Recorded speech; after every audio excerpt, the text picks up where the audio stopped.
of Israel. And I think that I have to question what will happen when you get in control, and whether or not your civil rights record and whether or not your lack of faith in a Western-style democracy would be the Israel which is today and which is strong and which does deserve to be supported. Wait a minute. Your first statement was that you back Israel and its Western-style democracy. That's what you said. Let me tell you some things, some laws that Israel has. Not my laws. Israel has a law called Chok HaShvut, Law of Return. Have you heard of it? You want to tell us what it says?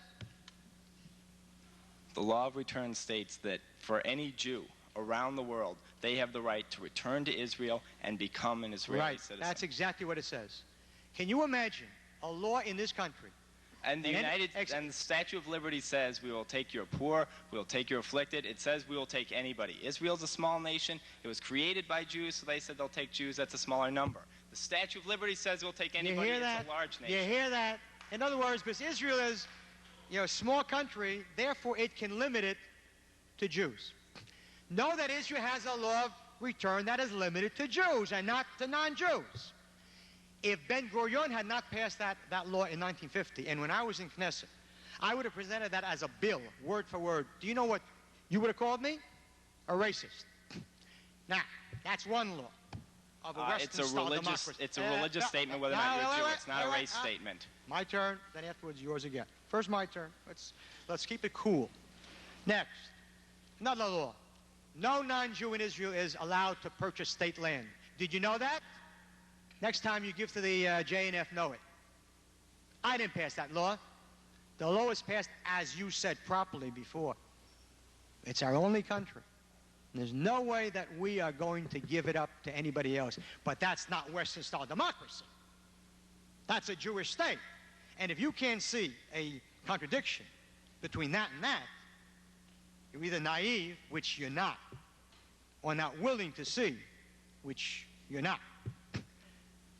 I'd just like to quote your own words back to you. This is the Middle East and not the Middle West, okay? In the Middle West, we can afford to have a democracy that has all of this. And we can afford to sit there and say, we have a democracy that can allow anybody in and deal with it because we're a nation of this size. In the Middle East, you have a different situation. It's the only democracy, but it is a nation that allows freedom of speech. And if you look at it in comparison to the Middle East, you have to say it's the only thing close to a Western democracy. In comparison with some European nations, I'd say it's very much a Western democracy. Sir, what you're saying is that the Middle East is not the Middle West. So you're saying that Western-style democracy is not for Israel. So don't start off by telling me Israel represents Western-style democracy. You have to be logical and intellectual and rational. The fact of the matter is that any non-Jew sitting here who hears you say that says, what do you mean it can't be because it's a small country? And still, it is not the only democracy in the Middle East. Lebanon was as much a democracy until the Arabs got to each other. And the fact is that it is not a Western-style democracy. Israel's Declaration of Independence speaks of a Jewish state. The Constitution does not speak of a Christian state. It is not Western-style democracy. That's what she says. Now, you're not happy with that, right? No. Well, I would say I understand that. England is a Western-style democracy, and in England, they have a state religion, the Anglican Church, and technically all of their laws are based on the idea of the king and queen. But in fact, it functions as a Western-style democracy. Great Britain does not limit immigration to Christians. Great Britain does not say that state land can only be bought by Christians. So stop playing games here. Now, I am all for those laws. Not because they're racist laws, of course not, but because they ensure the survival of Israel as the Jewish state. And that's not Western democracy. But thank God we have chosen that path, because if ever there's a choice between Western democracy, which means that the Arabs have a right to be the majority through peaceful means and vote Israel out of existence, or Zionism, which says never, I go for Zionism, which says never. Yeah. Basically, I know how you stand on most of these things, so I won't try to debate. I'm sorry, louder, please. I say I know how you stand on most of these things. you pretty much have your adamant views and you're not going to change them. But my question to you, I have two questions. One is, you say that Israel gave compromise to the Palestinians or Arabs or, you know, whatever you'd like to call them, back in 47.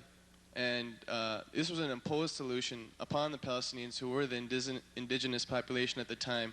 And as you say, they refused to accept this compromise, which was imposed by the UN. Now today, we have a so-called peace process.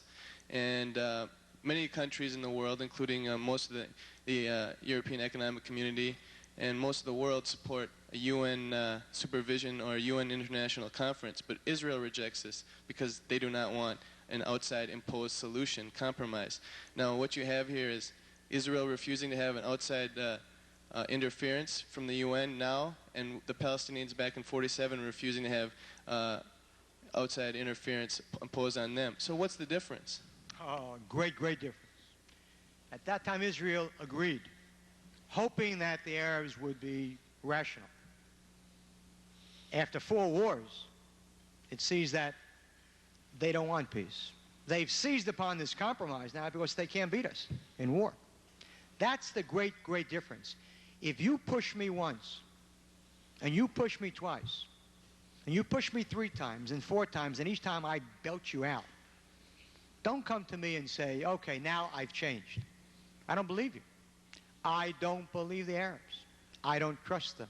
And the burden of proof is not upon me. It's upon them, who started 4 different wars. That's the difference.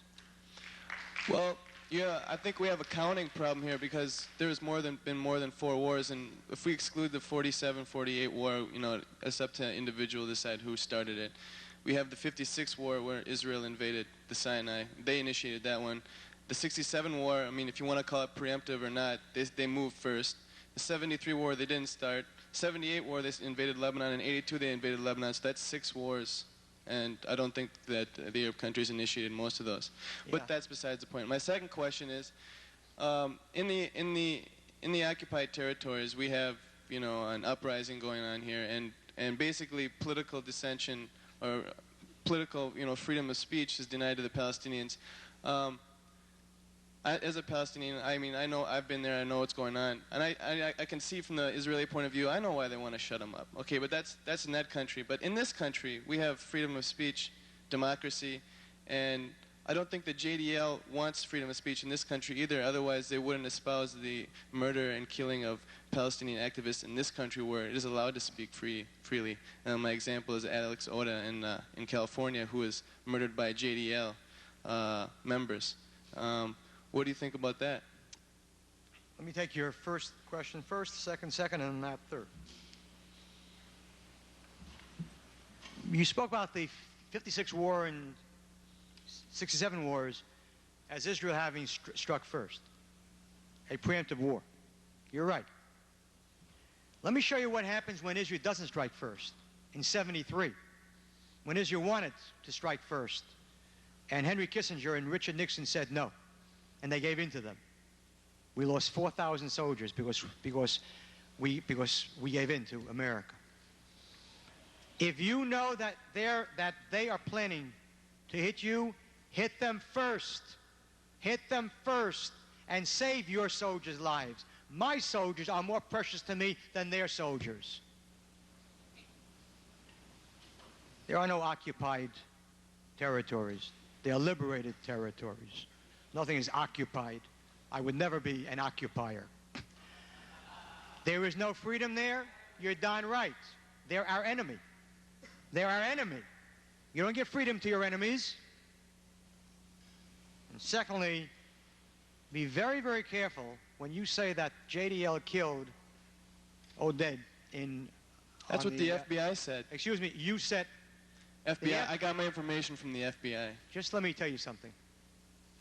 That the FBI never said it, because if the FBI had said it, it would have been slapped with a multi-trillion-dollar libel suit. It stated that it has reason to believe. Now, let me, after having said that, I have had no ties with JDO since 1984. I founded it, but in 84, I cut ties with it because I can't live over there and run an organization which is violence prone here. I think that the killing of the Arab on the West Coast was stupid, was terrible. Nobody benefited from it except the Arabs. It made Jews look bad. You don't do that here. You don't do that here. He wasn't that dangerous. He wasn't that kind of a person. He was pro-PLO. Big deal. If I had, there are an awful lot of people here who are pro-PLO. I thought it was a stupid thing. I thought it was a terrible thing. And I can't say it more clearly than that. Okay?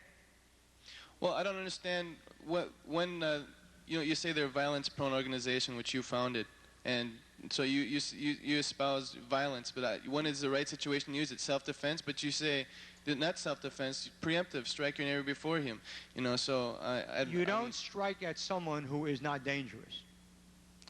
Well, who decides who's dangerous and who's not? Well, clearly, sir. Just as Mandela decides when to throw bombs in South Africa, that clearly does not bother you. And just as Arafat decides when to throw bombs in Israel, and that clearly, certainly doesn't bother you. We'll decide when violence is smart and right and obligatory or wrong and stupid.